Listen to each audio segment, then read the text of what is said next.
Hi mga sis! Kumusta kayong lahat? Ang init sa lugar namin. Kumusta? Walang mangyayari kung nakaupo lang.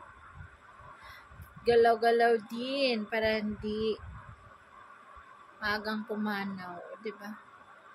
Magtatrabaho ako mga sis ulit sa city. Maghahanap ko ng magandang amo. Mag-i-stay-in ako, iwan ko sila dito sa bahay. Iniisip ko talaga how I earn, paano ako makaipon, paano magkapera, 'di ba? Tayong mga nanay kasi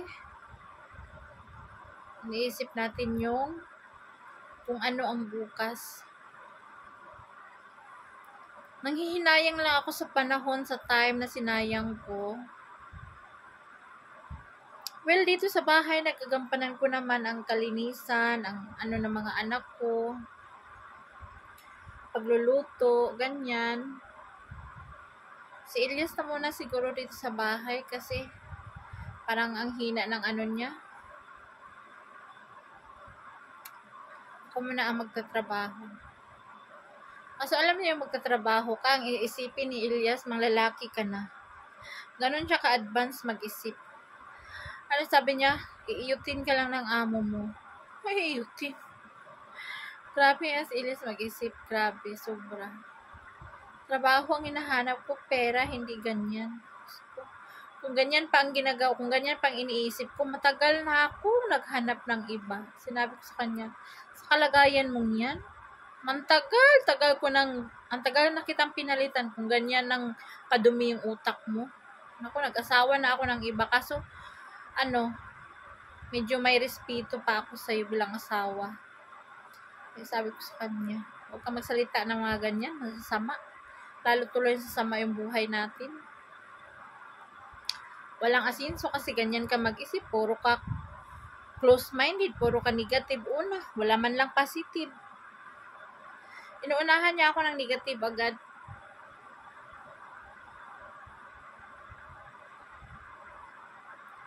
Magtatrabaho ako. Kung magkatrabaho man siya, sana tulungan siya ng ano niya, yung kaanak niya doon sa Philippines, punta. Ewan ko, how many, kung matutuloy, kung makatrabaho man siya, uuwi ako dito sa bahay. Ganon ang deal namin siguro ngayon. Sa magyaya ako ng bata, anong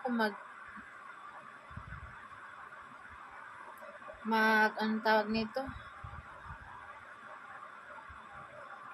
Maglinis sa bahay. Anong maganda sa inyo mga sis para sa akin?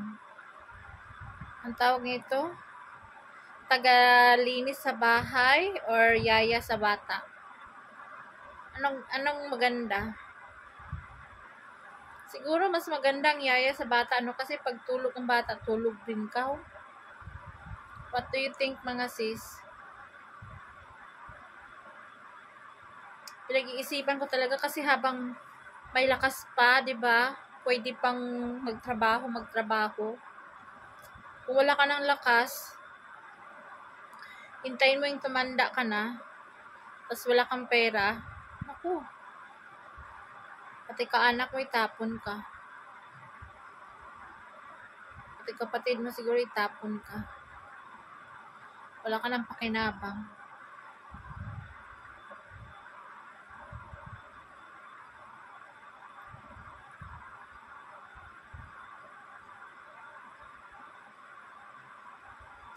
Gusto ko lang as a mother yung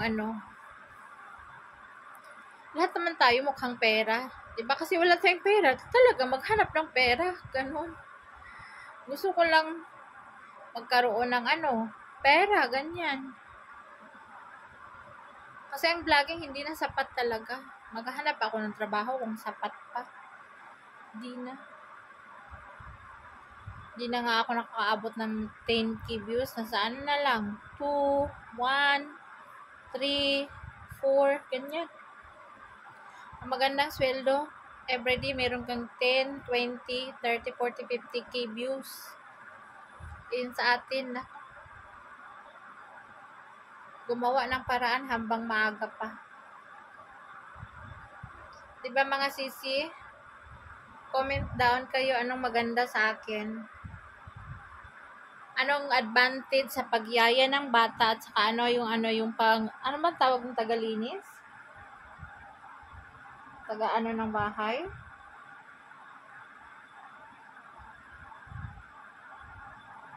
Yung magtrabaho ka ng marangal, hindi yung iisipin agad ni Ilyas na, ay naku, iutin ka lang ng amo mo. Hindi naman ganyan din dito sa Pakistan. Walang ganyan nangyayari dito. Sa ano ng OFW dito, maraming OFW din dito, wala mang ganyan nangyayari.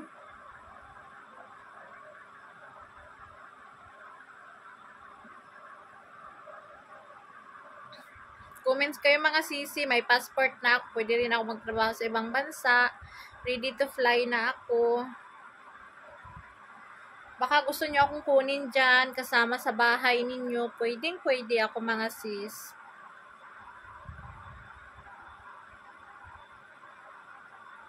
Yung kilala nyo na yung amo na hindi masungit.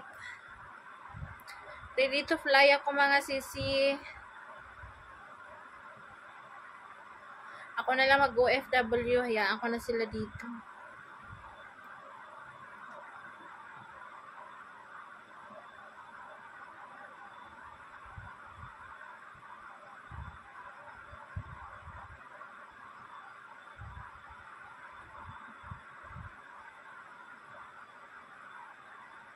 Ano talaga yung utak ko, gumagana.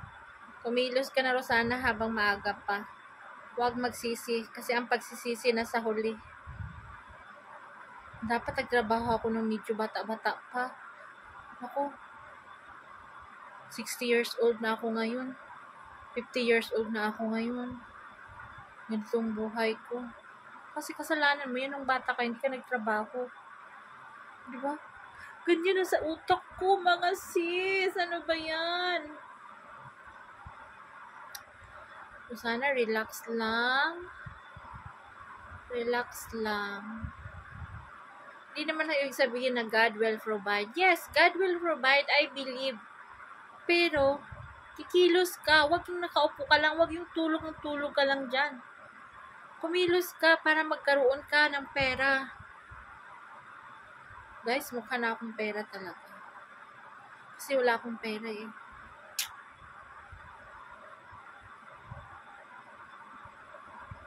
Oh my God, magiging OFW na ako. Guys, i-message nyo ako. Gusto ko ng trabaho, mga sis. Total, malaki na yung mga anak ko. Pwede na silang iwan. Marunong na silang ano.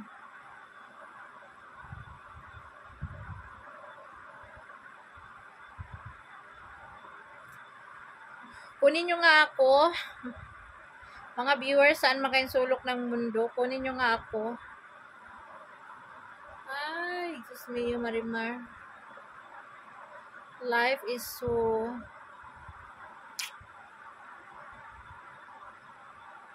Kasi dalawa kami ni Ilyas na wala kaming trabaho, di ba? Gusto ko magtrabaho. Bahala na siya sa buhay niya. Kasi kung ako tumanda, kawawa ako, wala akong mga kapatid na may mga trabaho sa ibang bansa. Si Ilyas may kapatid. Ilang kapatid niya sa ibang bansa? Dalawa. Mga nieces niya, marami. Pwede niya hingian ng tulong, ganyan. Ako wala. Pamilya ko sa province, wala kaming abroad, wala kaming ano. Kahit na may abroad ka, pag Pilipino ka, walang tulungan na ganito, ganyan. Pataasan ng ihi. Ganon sa Pilipino. Ganon ang mindset ng mga Pinoy. Pag mahirap ka, mamatay kang mahirap. Pag mayaman ka, mamatay kang mayaman. Ganon na ganon. 100%. Kaya manawagan ako sa mga OFW. Kunin nyo ako kahit ano lang. Kayanin mong trabaho. Rosana Bautista Ilyas. I-message nyo ako mga sis. Ready to fly na ako with 10 years validity of passport. Hi! Botol? Pwede. Hindi ko nitake. May bari. Igyan mo ka nitake. Mm, mm, mm, mm.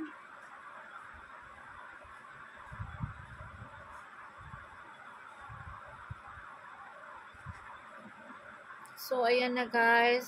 Yun talaga ang plano ko sa buhay. Gusto ko makaipon at mag for good sa Philippines.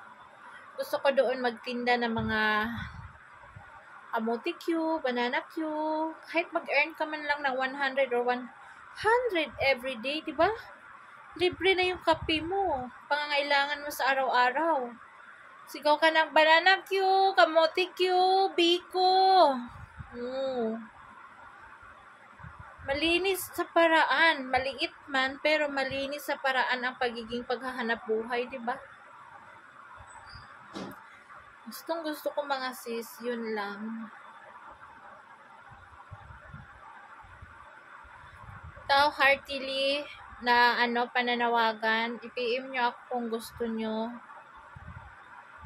Masipag po akong tao. Kaya ko pong magtiis. Wag lang yung amo na masungit, uy. Maawa naman kayo sa akin. Baka ibigay nyo doon ako sa amo na salbahe.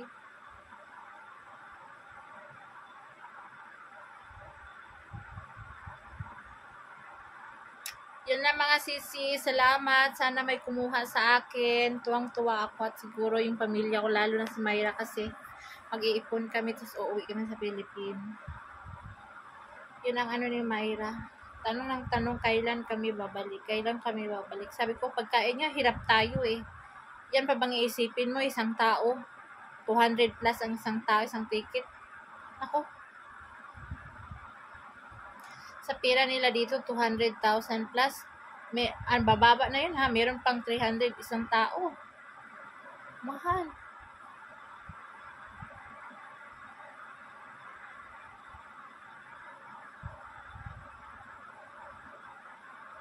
Kailangan magplano.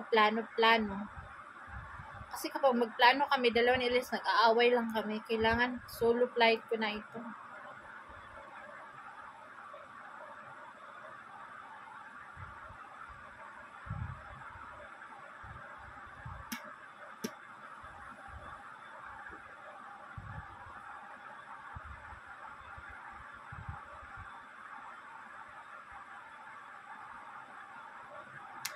Thank you mga sisi. Kasama kayo sa lungkot ng aking buhay dito.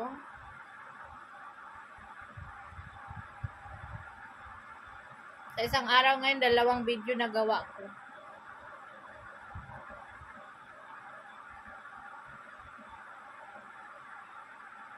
Sana may mag-message sa akin after ko ninyo mapanood, no?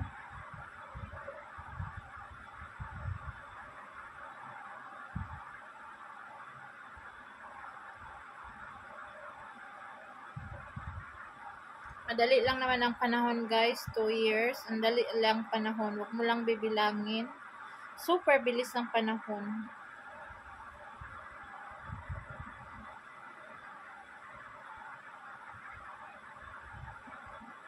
Ito nga sa social media, sa pag-YouTube ko, 5 years na ako.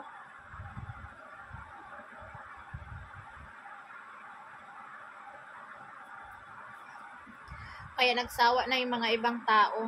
Walang forever. 'Di ba? Walang forever sa buhay. Thank you mga sis. Gusto ko talaga magtrabaho as in.